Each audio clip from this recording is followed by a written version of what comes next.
Hello again, this is the Apauline Christian reading from my book on Apauline Theology.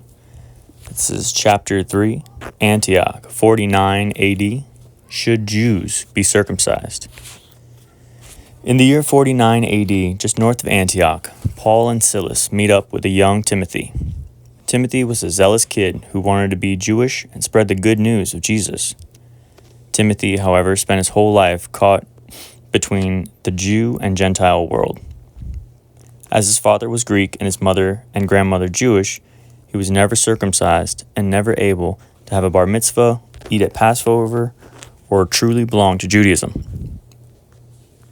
According to Paul, there is no more Jew or Greek, but everyone is equal under Christ. Paul's comparison is that the old tree has been clipped and the new tree has been grafted onto the old, that the new branches feed off of the old root system, not replacing, but living next to and standing upon. Paul also says that there is only one gospel, with different options in it.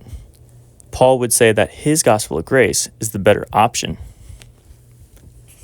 Timothy first met Paul in 47 AD, when Paul was stoned right in front of him. When he saw Paul come back into town the very next day, Tim was eager to join him. Though too young at their first encounter, the next time Paul passed through the town, Tim was ready. When Paul finally came back, one of the first things Timothy said was that he wanted to get circumcised. This was not what Paul was expecting to hear. Should Jews be circumcised?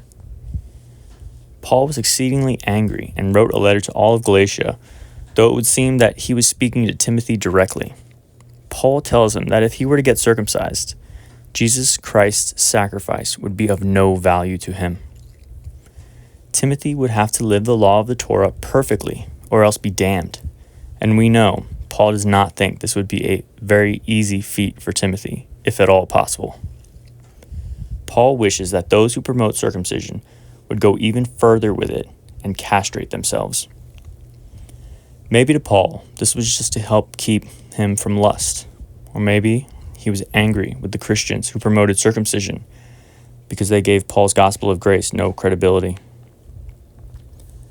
Whether or not Timothy was circumcised only to appease the Jews in the area, or was actually castrated so as to not lust and fall victim to sin, no one knows. But Jesus does speak of a very similar situation that would otherwise seem out of place, though here it would seem to be a specific prophecy for a young Timothy. Jesus speaks to some of the disciples about marriage and says, "Divorce is unacceptable. For a married man, even lusting is unacceptable." The group says, "If this is the case, then why even get married at all?" Jesus replies, "There are eunuchs who are born that way, and there are eunuchs who have been made eunuchs by others, and there are those who make themselves eunuchs for the kingdom of heaven's sake. The one who can accept this should accept it." Paul's defense of the Gentile foreskin may have been the only reason the First Council of Jerusalem had even come together at all. Before Paul brought it up, people were expected to become fully Jewish and eventually get circumcised. Now, the council had its differences of opinion on this, but apostles were not about to close the door to anyone excited about following the one true God.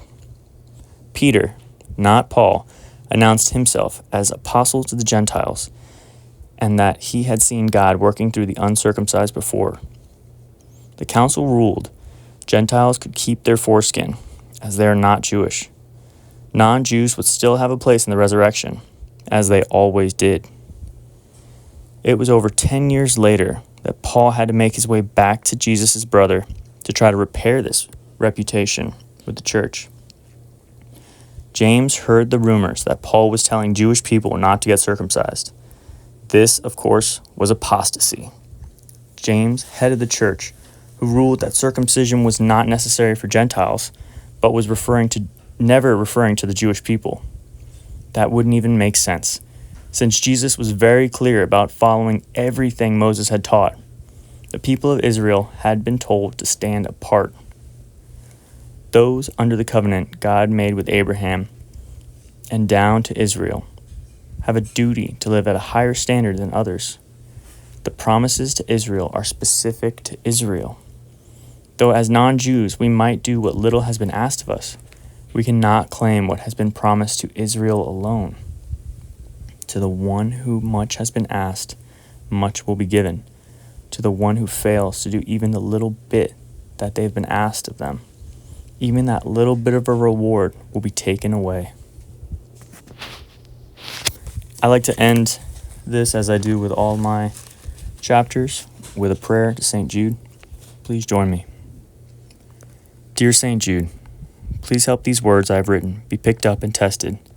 Allow the reader to open their Bible and bring forth the true meaning of biblical text for themselves and for all those they share it with, especially that they may share their findings with me.